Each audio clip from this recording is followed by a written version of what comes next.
تو معراج میں بنیادی ترین جو نقطہ ہے وہ یہ عروج جو ہے اس آدم خاکی کو کہا نا علامہ اقبال مرحوم نے، یہ عروج کب ملتا ہے، یہ معراج کب نصیب ہوتی ہے؟ میں عرض کروں کہ جتنی بندگی خالص ہو اس سطح کی معراج نصیب ہوتی ہے، لیکن سبحان ختمی اللہ نبوت کی بندگی کا جو عالم ہے، اللہ جو معبود ازل ہے، اللہ جو بندے سے فقط بندگی کا طالب ہے، اللہ اور بندے کے درمیان سوائے بندگی، سوائے عبودیت کے کوئی اور رابطہ اور رشتہ نہیں ہے، وہ اللہ جو بندوں سے فقط بندگی کا طالب ہے، اس کائنات میں فقط ایک بندہ ہے جس کو یہ خطاب ہوتا ہے، یا ایہا المزمل قم اللیل الا اللہ قلیلا، کہ سبحان اللہ اے مزمل، یعنی رات کی تاریکی میں عبادت ذرا کم کرو،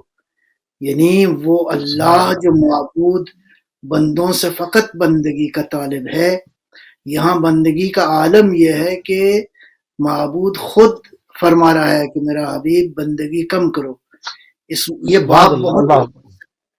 اللہ کہ اللہ ختمی اکبر اللہ بندگی کا عالم کیا تھا، وہ جو پیغمبر فرماتے ہیں الصلاۃ معراج المومن،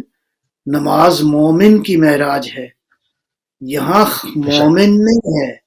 وہ ہے جو ایمان کی کان ہے، وہ ہے جو خود اللہ ایمان کا معیار ہے، وہ ہے جو سبحان ایمان اللہ وٹی ہے،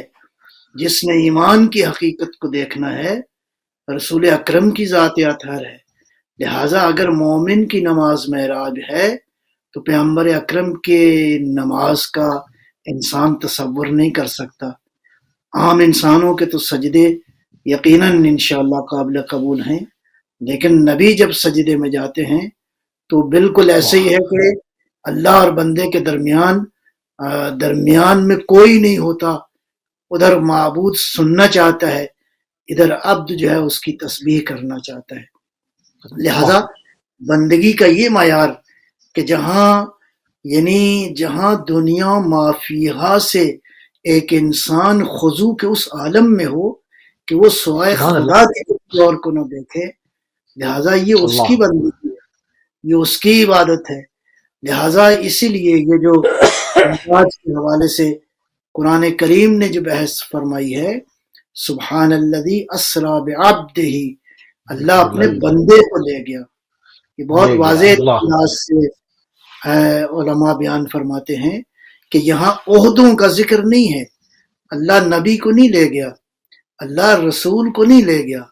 اللہ واہ واہ بندے واہ کو، سبحان اللہ بندے اس کو بہت لیے خوبصورت لگتا ہے سبحان اللہ یعنی معراج پہ جانے کے لیے عہدے بھی حجاب ہیں، نورانی ہیں، نبوت ایک نورانی عہدہ ہے، عہدہ ہے رسالت ایک صحیح نورانی عہدہ ہے، لیکن بندگی کے لیے یہ عہدے بھی حجاب ہیں، اللہ نے اس بندے کو لے گیا، گویا بندگی اس سطح کی تھی کہ خدا طالب ہوا، یہ مطلوب ہوا۔ میں اس ضمن میں ایک روایت صرف کیا اشارتاً اس کا ذکر بسم اللہ کروں گا، ہمارے آقا امام ہشتم صلوات اللہ سلام اللہ علیہ، درود و سلام ہو صلی اللہ ان پر اور ان کی آل اور اجداد پر، کہ مولا نے سبحان اللہ معراج بیان کی ہے ایک جگہ پر، اس میں ایک نقطہ بیان فرماتے ہیں کہ ہمارے جد امجد جب معراج پہ گئے تو پہلے آسمان پر جو ہے وہ آپ نے امامت کرائی، مشرق سے مغرب تک فرشتے تھے، پتہ نہیں فرشتوں کی کتنی صفیں تھیں، یہاں کا مشرق و مغرب اور آسمانوں کا مشرق و مغرب ظاہر ہے بہت مختلف ہے فرق ہے، یعنی جتنے صحیح آسمان بنی ہیں، میں عرض کروں گا ابھی تو پہلے آسمان کی حدوں کو انسان نہیں چھو سکا، یہ انسان جس کو کائنات کہہ رہا ہے یہ ستاروں والا آسمان ہے، آسمان تو یہ پہلا آسمان ہے، ہمارے آقا نے، اس کائنات کے آقا نے پہلے آسمان پر امامت کرائی، لوگوں نے نماز پڑھی، اس کے بعد روایت یہ کہتی ہے کہ پیغمبر نے ارشاد فرمایا کہ مجھے لا فخر لی، مجھے اس پر فخر نہیں ہے، السلام علیکہ یا رسول اللہ، آپ رسول کی اللہ عظمت صلی کا اللہ علیہ وسلم ہمیں چھوٹا سا مقام سبحان مل اللہ جائے تو پتہ نہیں انسان اپنے آپ میں نہیں رہتا،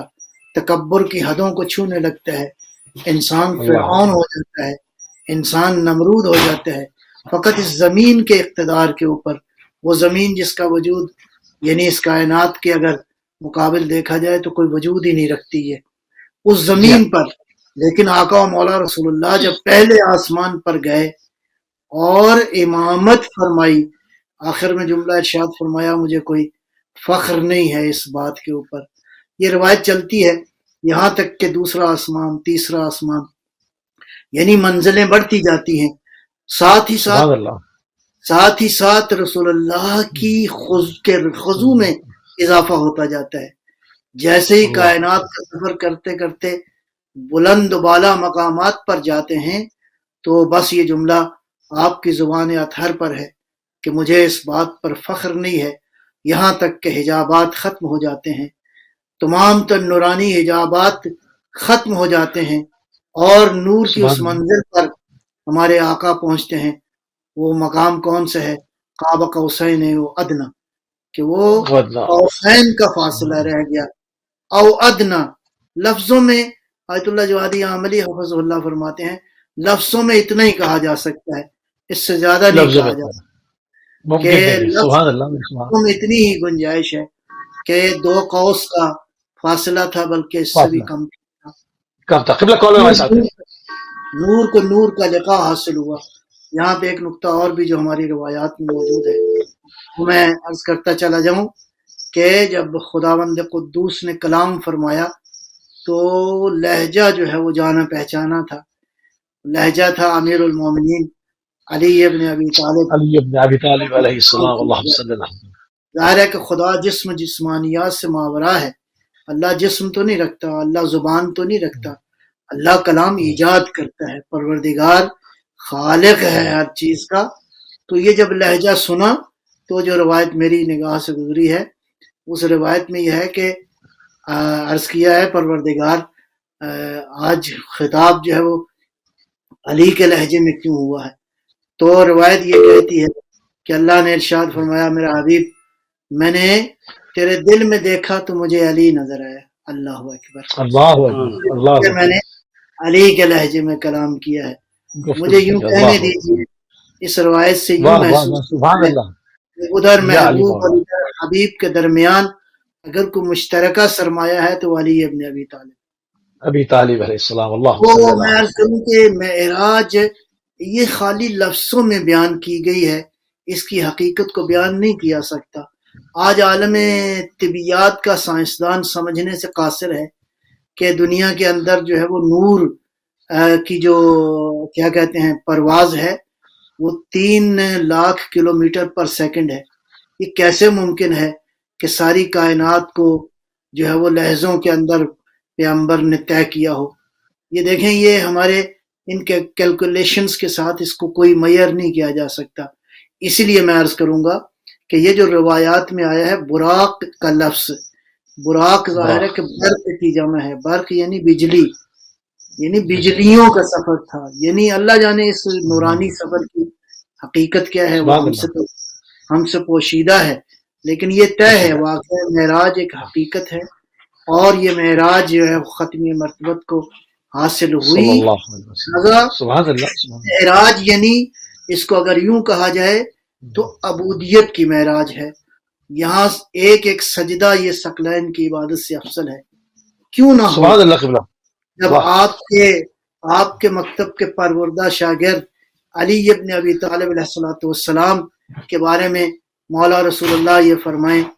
ضربت علی یوم الخندق افضل من الثقلین، علی کی ضربت، علی کے سجدے نہیں،